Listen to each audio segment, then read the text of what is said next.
بسم اللہ الرحمن الرحیم۔ السلام علیکم ناظرین، محکمہ موسمیات کی تازہ ترین اور اہم اپڈیٹ کے ساتھ آپ کی خدمت میں حاضر ہیں۔ ناظرین، محکمہ موسمیات کی تازہ ترین اور اہم اپڈیٹ کے مطابق ملک بھر کے اندر موسم کیسا رہے گا آج، اس کے ساتھ ساتھ ملک بھر کے اندر بارشوں کے حوالے سے ایک مرتبہ پھر سے نیا سلسلہ 7 سے 8 روز لمبا نیا سلسلہ ملک بھر کے اندر جو ہے وہ داخل ہو چکا ہے۔ یہاں پر آپ کو بتاتے چلیں، موسم کے حوالے سے محکمہ موسمیات نے ایک مرتبہ پھر سے سندھ، خیبر پختونخوا، کشمیر، گلگت بلتستان کے حوالے سے ہائی الرٹ جاری کر دیا ہے۔ ویدر لورز آپ کو بتاتے چلیں، ملک بھر کے اندر ایک مرتبہ موسم کے حوالے سے شدید اور طوفانی الرٹ جاری کیا گیا، جس کے مطابق ملک کے کن کن علاقوں میں بارشیں ہوں گی۔ اس حوالے سے مکمل تفصیلات جاری کے لیے ویدر لورز سے گزارش ہے ویڈیو کو لائک اور چینل کو لازماً سبسکرائب کرنے شکریہ۔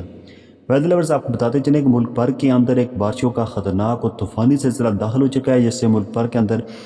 آج سے 28 مارچ سے لے کر ملک بھر کے اندر 4 سے 5 اپریل تک مسلسل کہیں ہلکی اور کہیں تیز بارش ہوگی، اور اس کے ساتھ ساتھ ژالہ باری کا امکان بھی موجود ہے، جس سے ملک بھر کے اندر سردی کی ایک مرتبہ پھر سے بڑھ جائے گی اور اس کے ساتھ ساتھ تیز ترین بارشیں بھی ہوں گی۔